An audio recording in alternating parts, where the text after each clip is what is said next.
Pranam, Prabhuji. Pranam. How are you? I'm doing good. So, Prabhuji, we've now finished 7 episodes, and we've completed chapter 2 now, really.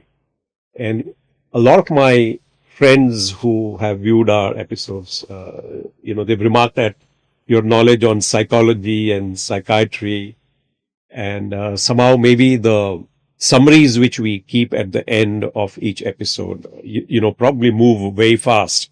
And so they've not really managed to assimilate the whole thing. So a lot of them have mentioned that can we just do a session to review some of the learnings, in these 7 episodes. That will be helpful to sort of a recap of some of the pieces we discussed. Let's say starting right from the first episode, if you recall, episode 1 was about the divided mind, really. Yeah, how you said that the mind wants to divide and so on and so forth, really. Or the remarkable aspects of certainty versus uncertainty. And we talked about, Chach and, Namak, really. Or Ian Stevenson's famous acts, really. So if you can touch upon some of these and just do a quick recap right up to episode 7 where we end chapter 2, it'll be great, really. Yeah. And then while you can do it extempore, I'll need to keep referring to my notes because, like I said, I'm only still kindergarten on the Gita. So I hope you don't mind. So, the chapter begins with, the first chapter begins with the Bhagavad Gita with the Dhritarashtra asking this question to Sanjaya.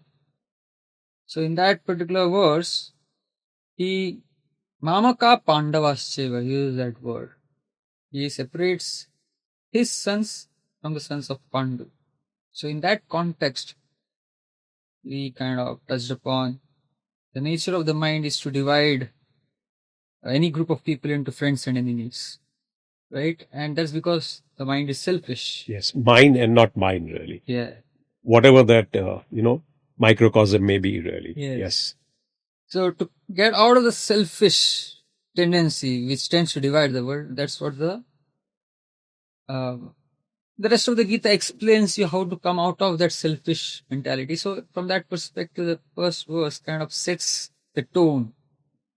It kind of sets the question that the Gita goes on to answer in the rest of the text. Mm-hmm. And then, as Sanjay is explaining what's happening on the war field, he explains how Duryodhana approaches his guru Dronacharya. Mm-hmm. And he gives a brief understanding of who are the people on the side of the Kauravas and who are the people who are on the side of the Pandavas. Then conch shells are blown. Yes. And the war is about to begin. At that time, Arjuna asks Sri Krishna. Krishna is acting as the chariot driver of Arjuna. Arjuna requests Sri Krishna to place a chariot in between the two armies so that he could have a better look at who are the people who have come on either side to fight in this war. And when Krishna does it, Arjuna looks at both the armies, he sees relatives, friends on both sides, and then he has got this nervous breakdown. He leaves his Gandiva down. And the first chapter, he gives so many reasons based on Arthashastra, based on Dharma Shastra actually, based on Dharma Shastra, why it's not right to fight. See, the first chapter brings out the conflict between Arthashastra and Dharma Shastra. So according to Arthashastra, it was Arjuna's duty as a Kshatriya to fight on behalf of Dharma. But the Dharma Shastras dictated to Arjuna that you can't kill your elders, your gurus, your superiors. Yes, teachers, yeah. So it is explained that, it's explained in the Yajnavalkya Smriti, that when there is a conflict between Arthashastra and Dharma Shastra has to be given higher priority. Oh, I see. Than Arthashastra. So that is Arjuna's confusion. According to Arthashastra, I have to perform a prescribed duty. According to Dharma Shastra, I can't kill them. So that's why in the second chapter, Krishna, he speaks from the Jnana Shastra. transcendental knowledge rises above lower principles like Arthashastra or even Dharma. Dharma Shastra also. And he goes beyond. See, from a certain perspective, the real teachings of the Gita starts from chapter 2. So a lot of people, they feel that chapter 1 can be skipped. But if you go through the first chapter, a very important thing that comes out in the first chapter is we get to understand the culture that was prevalent in Vedic society. And this is something that I would like to touch upon, the aspect of culture here. Because when we were shooting our first chapter, I couldn't really touch upon it. I forgot about it. Yeah. Yes. So, see, suppose you're drinking a glass of water. There's a container and the content is the water. Similarly, culture is like the container and knowledge, jnana, is like the water in the content. Yes. Now, when it comes to water in a glass, what is more important? Is the container more important or is the content water more important? I'm asking you. Tough question. I think neither can survive without the other. Yes. Isn't it? Yeah. Or each one's identity is derived from the other. Yes. Yeah. So the container has meaning because of the content. Absolutely. And the content can remain, otherwise it will flow away. Yeah. It can stay in place because of the container. Correct. Same with knowledge. Similarly, culture and knowledge, they're interlinked. See, in the modern day world, what happens is there's a group of people who tend to overly emphasize on the culture. They're very much concerned about the culture of Bharat. They're very much concerned about the culture of Sanatana Dharma, they say, or the culture of Hinduism. But they don't really get into the knowledge aspect of it. Yeah. They are more into preserving the culture. And that's a great thing. That's a great service. Because culture, as I said, it plays a very important role. But at the same time, it's incomplete. Correct? That is one end of the spectrum. People who are overly emphasizing the role of culture. At the other end of the spectrum are people who are only concerned with Vedic knowledge. And they're not really concerned about the culture. They don't pay any heed to the cultural aspect at all. They're more concerned with the knowledge aspect of it. Yeah. Now, the point here is, if you're simply concerned about the culture, what happens is, okay, fine, you're concerned about the culture, but you won't be able to actually preserve it in the long run. Why? Because when people ask you the question about why you're doing what you're doing in the different aspect of the culture, you don't have answers for those questions. Context is not there. Context is not there. So even, when I try and relate even with corporate life, really, we say, hey, my organization has a certain culture. But that culture happens because of the cohort of people, practices, and deeds and actions, which as a group you do together. That's the context. It's very difficult to continue preserving that culture if the context is not there. Yeah, you have to change with the context. Really. If the context changes to that extent, you have to probably reorient your culture. Yeah. See, a lot of things in the Vedic culture, they are very scientific. But then what has happened is, across generations, it's like, for example, my parents' generation, they are very much concerned about preserving the culture. But they had forgotten the knowledge behind that culture. So when I used to ask growing up, why I have to do this, why I have to do that. For example, worshipping Arti ceremony, the deity form of God. Yeah. Or, yagna. Yeah. Yajna. Practice. Karne ka hai khali. Yes. But when I am asking those questions, why we are doing what we are doing, most of the times they didn't have answers to it. And when I found that they didn't have answers to it, I started moving away from it.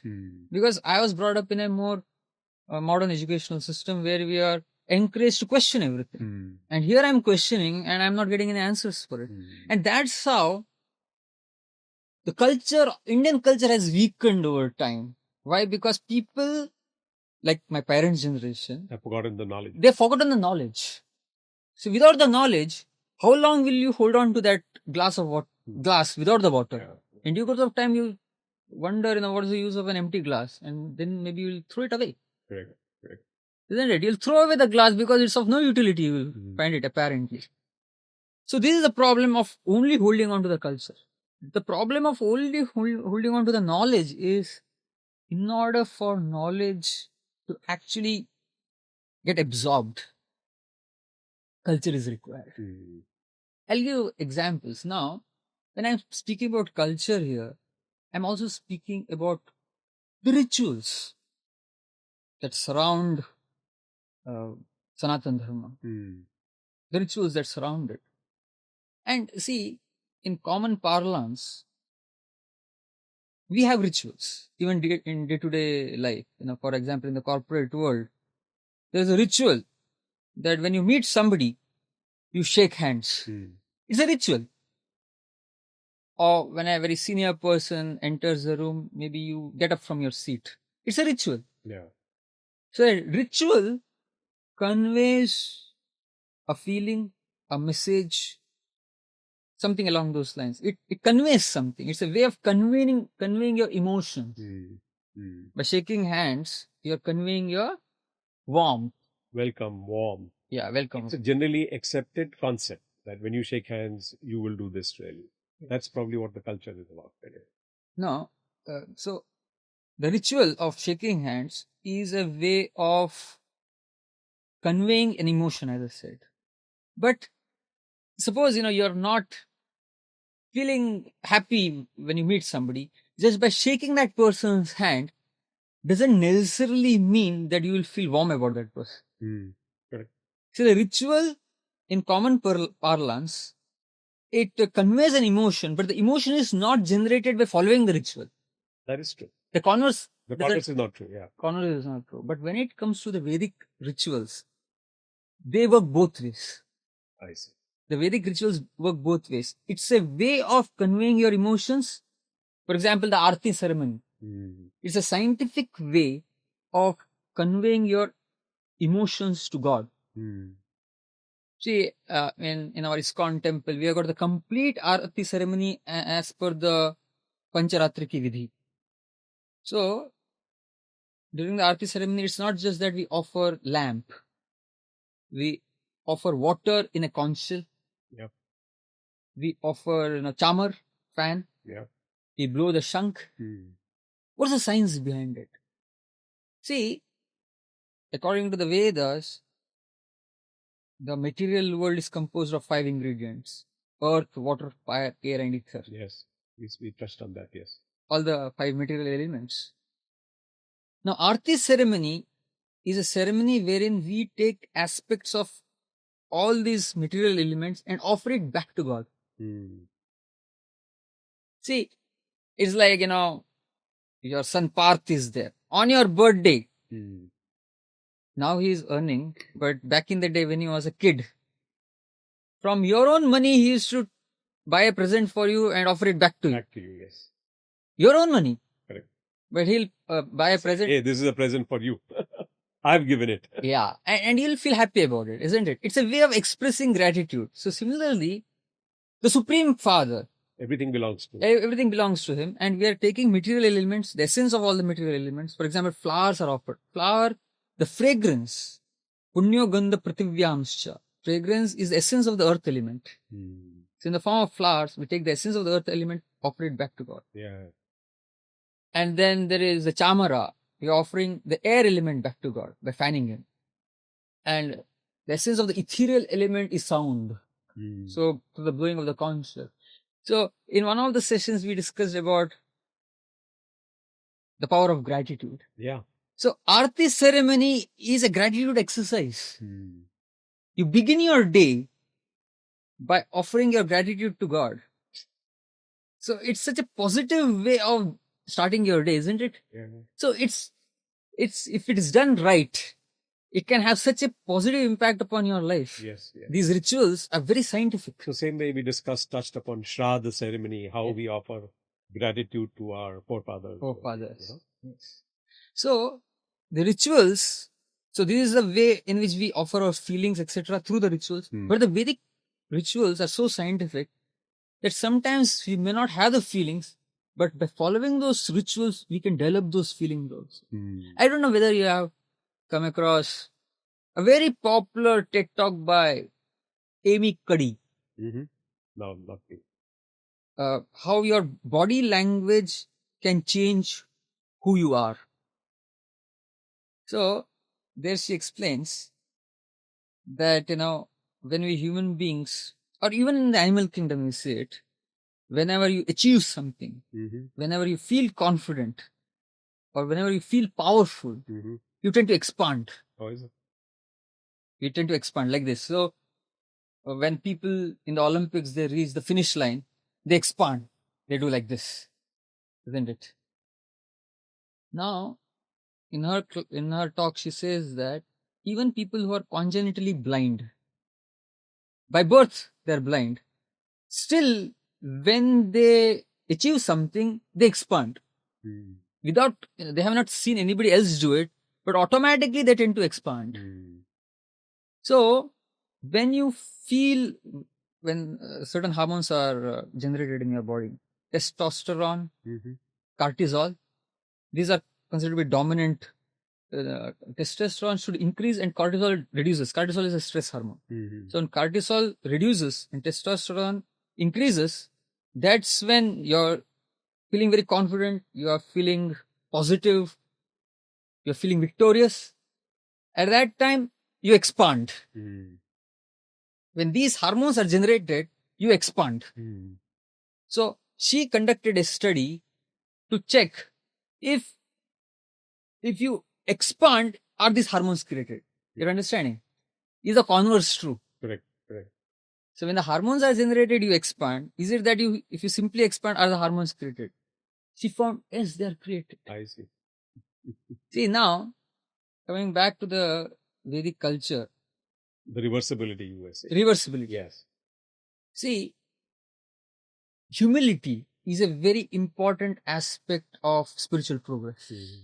Bowing down in front of God, bowing down in front of a superior, you are actually contracting yourself. So through that action, you develop that feeling also. So through the hormones, you develop the feeling also.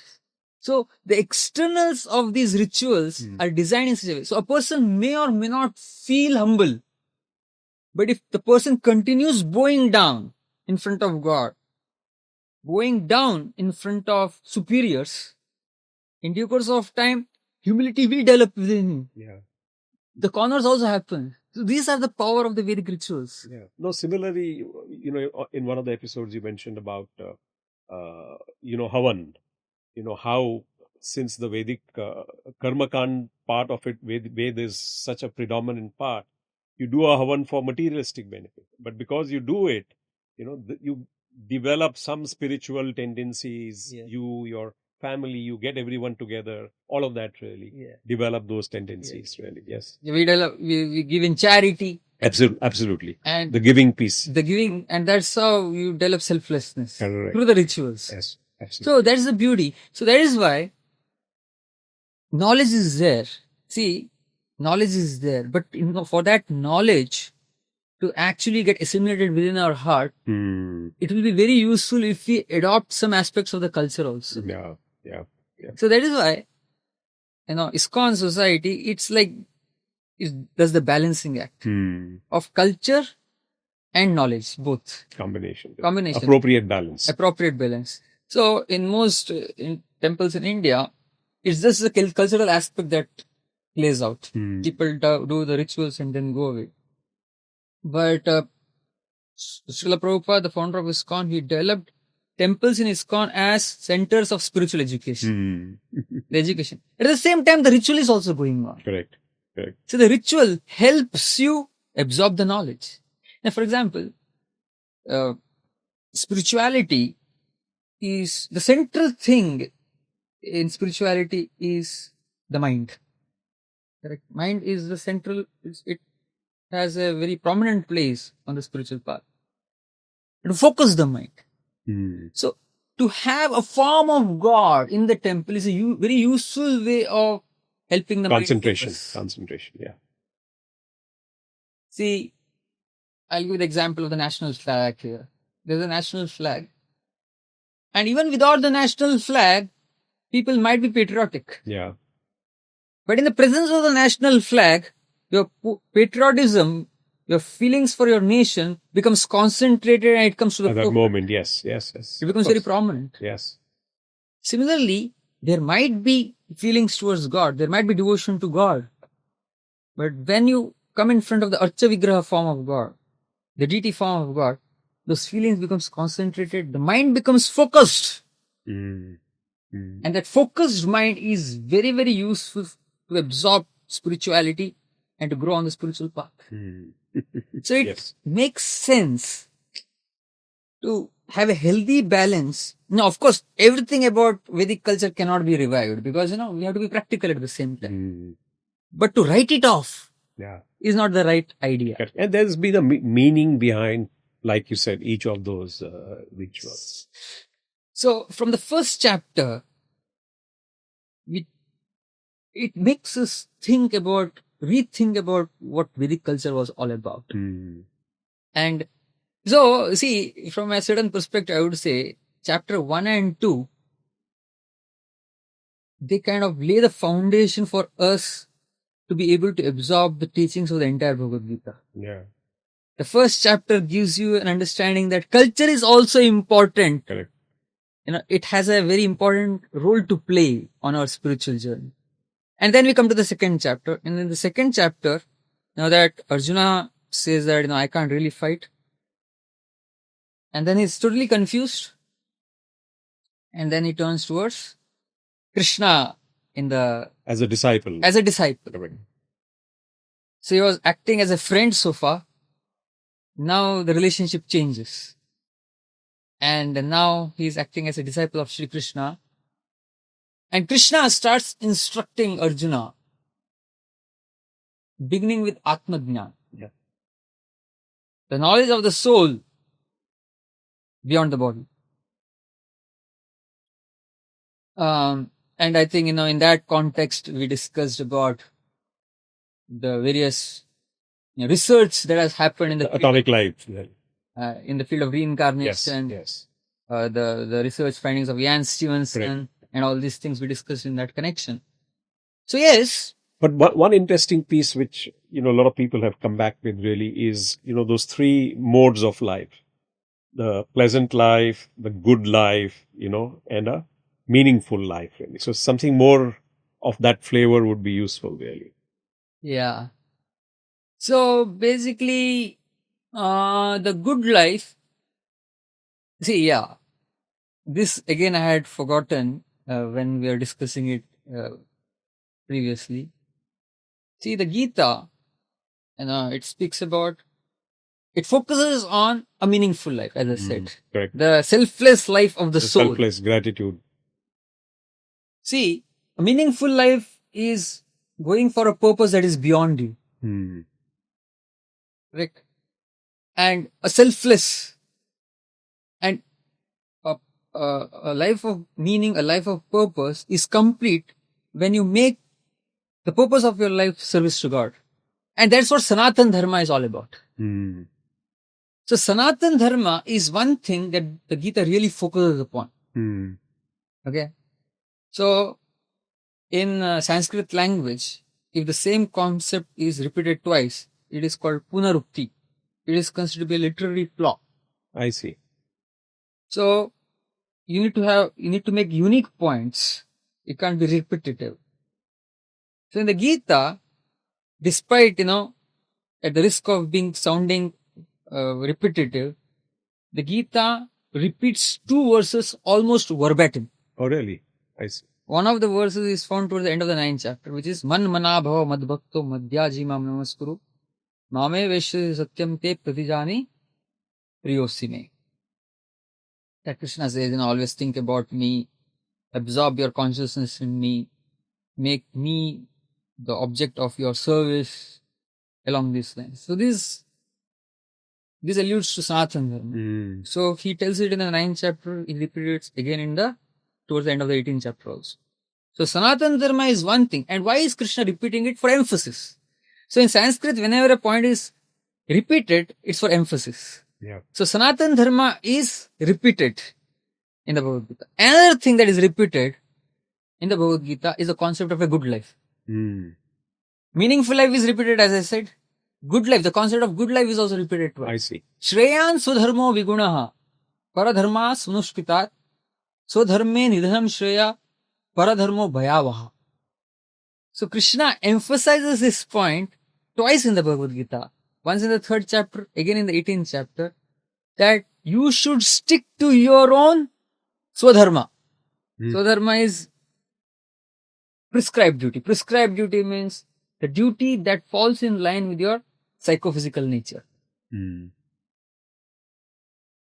activity that falls in line with our psychology or psychological makeup and our physiological makeup. Stick to an activity which is natural to you. This is very important. Krishna explains, which alludes to good life. Correct. So the Gita, and this point is emphasized. So the Gita emphasizes both Sanatana Dharma and Swadharma. Both a meaningful life and a good life. And a pleasant life. See, people naturally have a tendency to move towards a pleasant life. And the Gita helps us move from the level of a pleasant life to the level of the meaningful life through a good life. Yeah. Yeah, in a good life, you are partly getting on to spirituality. Yes. You're primarily still materialistic, but slowly you are graduating towards spiritualism, really. Yes. See, when you're absorbed in your activity, that's very important. When you're absorbed in your activity, initially your goal could be a pleasant life, but in due course of time, from a pleasant life, your goal becomes a meaningful life. Correct. So, a lot of viewers have come back asking, what is a good time to do this graduation? When do you step up the next step, really? Particularly from the pleasant life to the good life. When is a good time, really? To the meaningful life. First to the good life, really. Because you see, all of us are very comfortable with pleasant lives. Yeah. Very few of us even try a good life. Yeah. But what's a good time to step there? And of course, after that, what's a good time to step up to the next level, the meaningful piece? Meaningful life. See, it's very difficult to stay at the level of pleasant life for too long.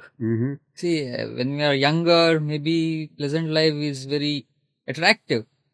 But I've seen a lot of very affluent people, they get bored in due course of time because pleasant life touches you at the level of your senses. Yes. It doesn't touch you anywhere deep.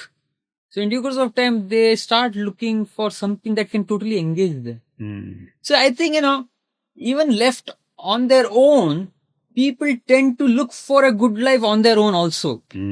But that might happen a little late.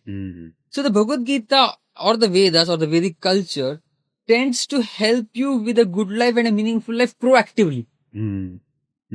So good life would be sort of self-actualization, or meaningful life will be self-actualization? Meaningful life would be self-actualization. I see. Good life is a stable life. I see. Good life is a stable life wherein you feel absorbed and engaged. I don't know whether I've told you about this research which was done in some university in the West. It came in the news and it became very popular some 10 years ago. And in this social experiment, a group of college students, they are recruited and they were told to sit alone in a quiet room like this, alone with their thoughts for 15 or 20 minutes. And then before they entered into the room, they were told that suppose you find it very excruciating to simply sit with your thoughts for so long, 15 or 20 minutes, why don't you give yourself mild electric shocks? And a sample of the electric shock was also given to them. And when they got it, they said it's too mild, it's too heavy it's not so mild. And we'll never give ourselves these electric shocks. And then they were told to sit inside. And it so happened that at the end of the experiment, 3/4 of the students actually gave the shocks. Ended up giving themselves electric shocks. Why? Because to stay alone with your thoughts is very excruciating. We need engagement for the mind. We need engagement for the intelligence. We don't have engagement for the mind. If you don't have engagement for You need variety, probably. we'll feel out of sorts. So, to have a good life is a need. It's a need. So, the Vedic wisdom is, the wisdom of the Bhagavad Gita is, be engaged in a good life at the earliest. And then, what do you do with that good life? You're absorbed in your work, and with the fruit of your activities, what do you do? Yeah. You evolve from the level of using all those fruits of your activities for your own selfish interests, eventually to a level wherein you are using the fruits of all your activities for God, for the service of society. Correct. So to speak, the journey is from a pleasant life to a meaningful life. And the good life transports you. It's like a conveyance. Yeah, I think you put it rightly. To move from a bored life to a more important life, a variety life is when you make that transition. Yeah.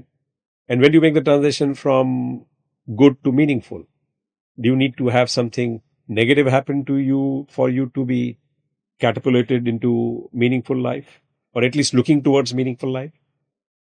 See, the human psyche is such, we tend to remain in our comfort zone. Inertia. Yes. It comes to us naturally to remain in our comfort zone. So when we have some, as long as life is quite comfortable, things are okay, happy-go-lucky, there is no real impetus to go deeper, to look inward, think in terms of what is the need of the soul proper. So, but when there is some kind of disturbance externally, when we are kind of yanked out of our comfort zone, then we start looking for alternatives. Yeah. That example which we gave right in the beginning, when this person, the Gandhiji example for 247. Yes. When something really disturbing happens to you, just go start with 247. That probably is your start for the meaningful life. Yes. And see, this is what, Arjuna also went through the same thing. Absolutely, yes. Arjuna also went through a crisis that forced him to go within. Yes. Look for meaning in life. Yes. So oftentimes, see, it's not necessary that you turn to a meaningful life. Necessarily, you have to go through some reversal in life.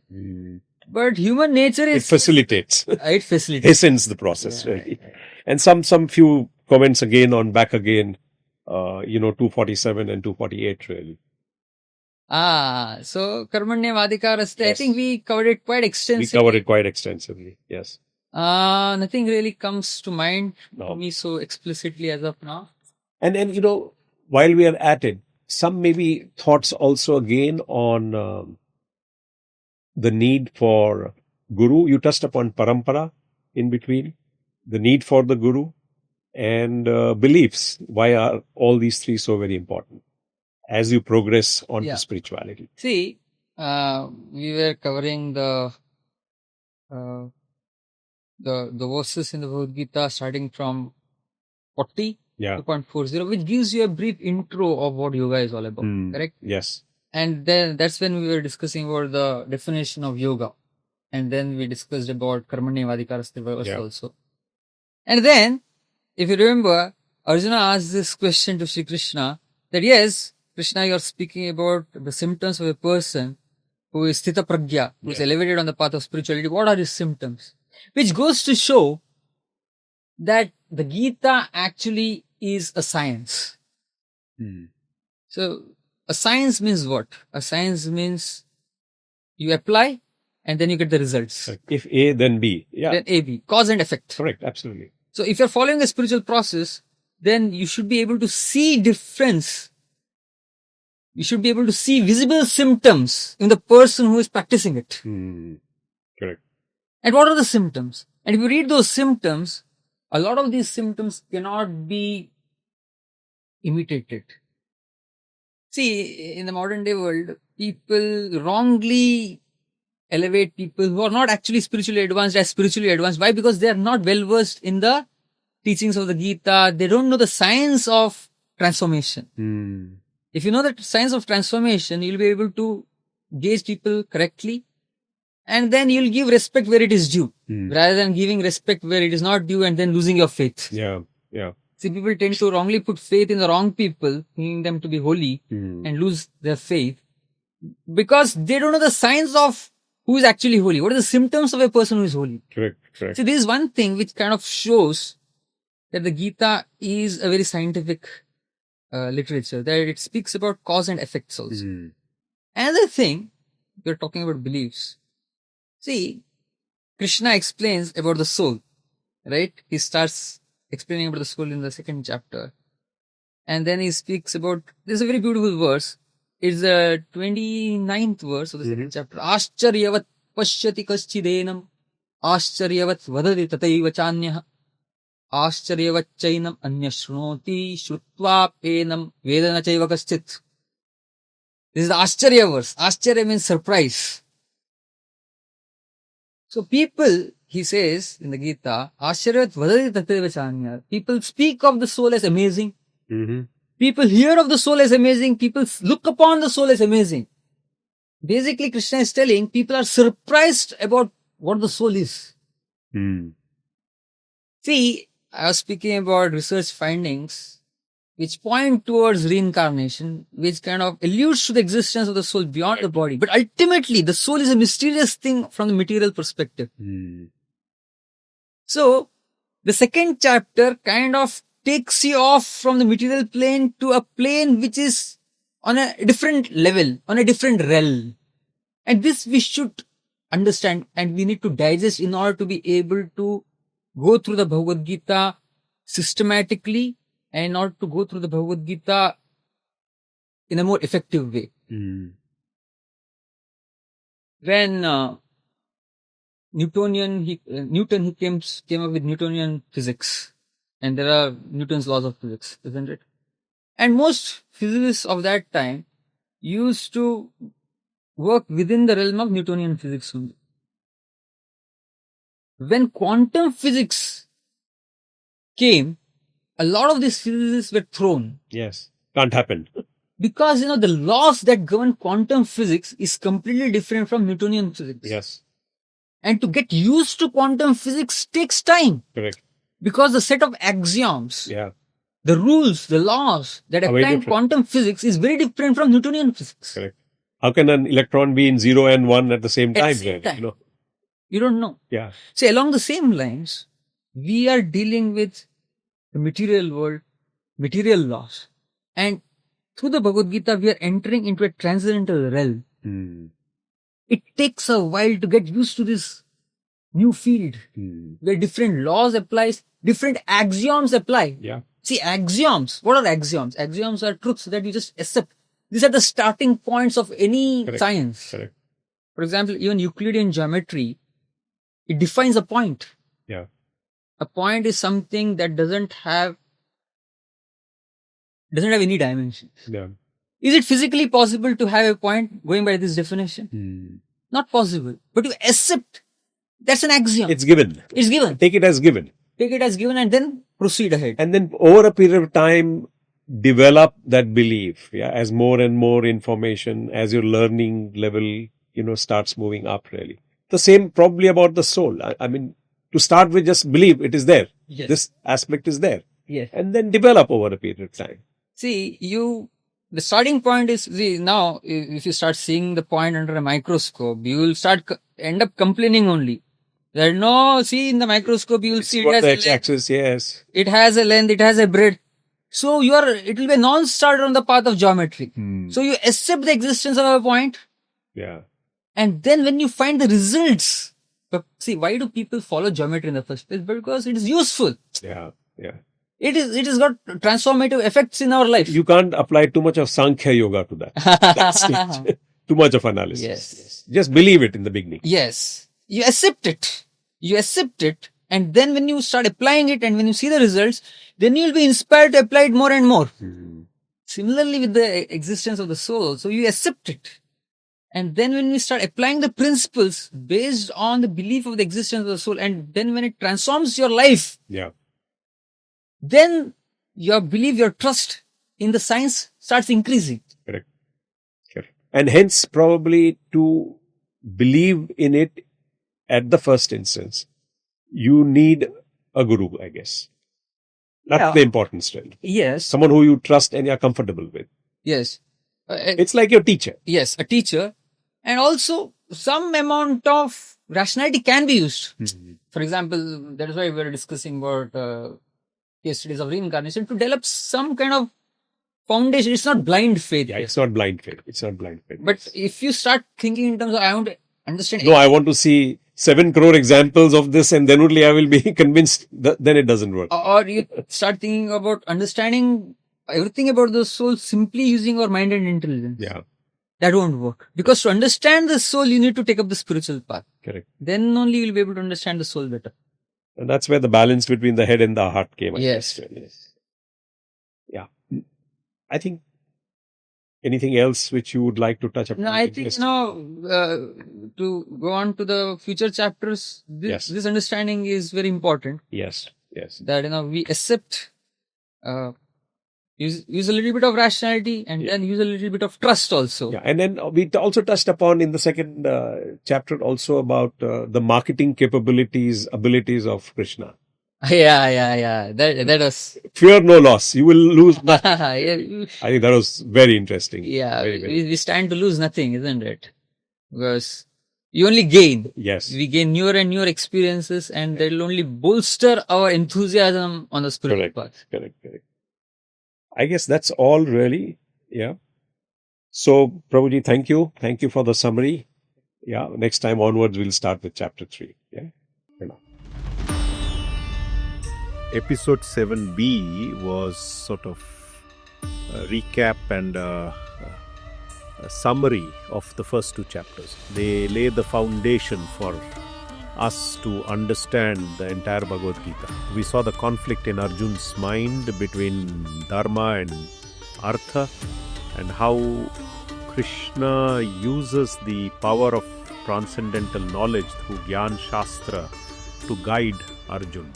We understood how Vedic rituals have the power of generating feelings just by following them, even though those feelings may be absent in us. Chapter 1 emphasizes that culture is important, but rituals defined by culture cannot be practiced in isolation of knowledge. They need to go hand in hand with knowledge. We need to understand the context behind the rituals. We also talked about the importance of the meaningful life and the good life in the Gita. Sanatana Dharma is essentially about a meaningful life. That is, the purpose of your life is to serve God. We also discussed about Swadharma, which is doing your prescribed duty, the duty which is in alignment with your psychophysical character. We also touched upon the fact that the Gita is actually a science, not just blind faith. There is a cause and an effect, but you need to follow a spiritual process to see a visible difference. Hence, when it comes to the soul, in the beginning we need to just accept its existence and believe in it. Then when we start applying the principles based on belief of its existence, when it starts transforming your life, then the trust in the science starts increasing. But you need a little bit of rationality and a little bit of trust, and that is why you need a trustworthy guru.